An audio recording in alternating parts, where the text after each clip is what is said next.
Assalamualaikum warahmatullahi wabarakatuh. Saya Aisyah Hanun. Di sini saya akan memaparkan kesimpulan saya berdasarkan artikel yang telah dibagikan oleh dosen saya, Bapak Jufri Hardianto Zulfan SHMH. Yang pertama artikelnya itu yang akan saya paparkan yaitu berjudul Indonesia Hukum Dalam Negeri Seni Politik. Indonesia adalah negara hukum dan jika kita beranjak di bagian politik, maka merupakan cabang ilmu sosial. Politik sebagai seni memungkinkan meringkaskan pengertian bahwa di dalam berpolitik itu ada diplomasi, negosiasi, koalisi, dan kampanye. Di situ ada pencitraan dan memberi peluang bagi orang yang bukan siapa-siapa menjadi sesuatu. Politik itu adalah suatu kebijakan publik. Politik itu adalah untuk mempertahankan kekuasaan seseorang dalam struktur kekuasaan untuk mempertahankan kedudukannya. Selanjutnya, pengaruh politik terhadap hukum. Yang pertama, apabila politik itu lebih mendominasi daripada hukum, maka yang terjadi adalah hukum akan menjadi alat uji coba keuntung-untungan. Yang kedua, orang yang berpolitik yang memiliki sifat baik belum tentu mendapatkan tempat karena yang dinilai itu bukan orangnya tetapi keuntungan dalam kebijakan yang diikutinya. Yang ketiga yaitu politik ini untuk mempertahankan nama baik. Maka di dalam politik tidak akan dijumpai teman abadi maupun musuh abadi. Yang selanjutnya, politik ini menjadi alat ukur untuk kestabilan suatu negara.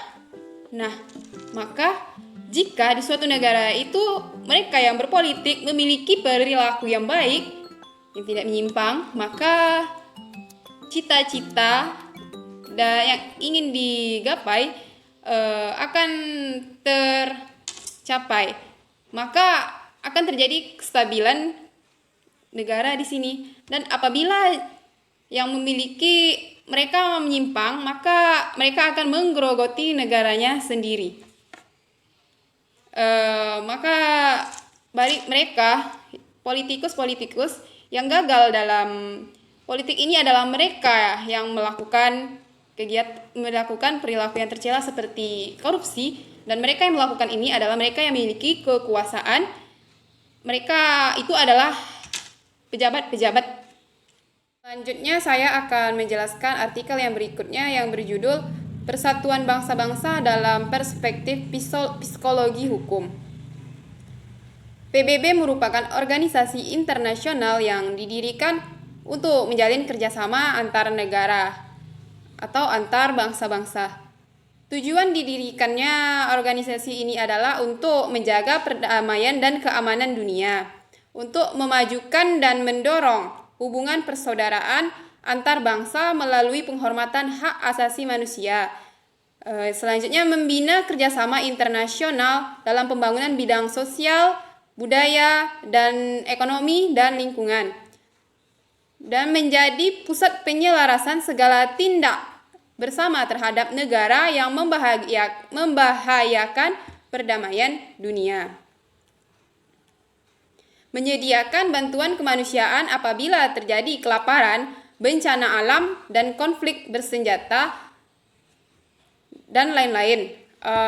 Walaupun sudah adanya PBB ini, tetap saja peperangan masih banyak terjadi. Bahkan PBB ini tersendiri ikut andil dalam hal ini. Contohnya saja yang terjadi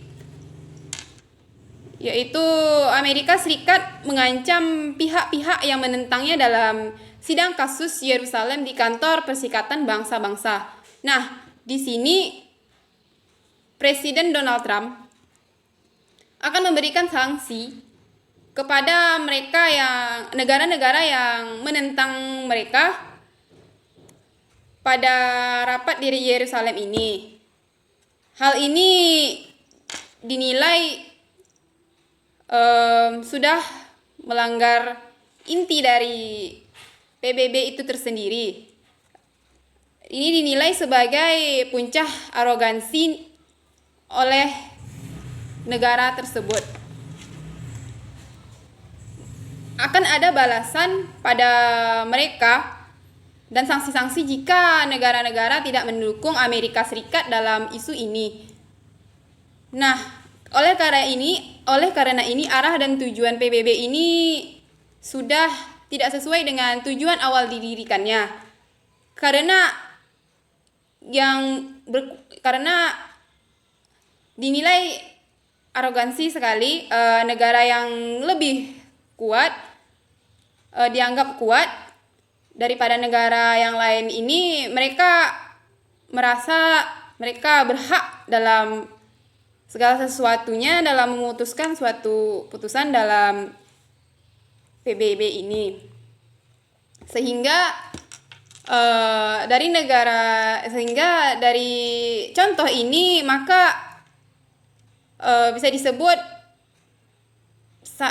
peristiwa ini sangat berkaitan dengan psikologi of the law, yang mana berubahnya makna dan sekaligus psikologis empiris sebagian anggota PBB yang membelot dari rancangan awal-awal dan cita-cita organisasi yang dicita-citakan atau yang dirancang awalnya bertujuan untuk hal-hal yang baik, untuk menjalin kerjasama antar bangsa-bangsa, untuk menjaga keamanan dunia. Namun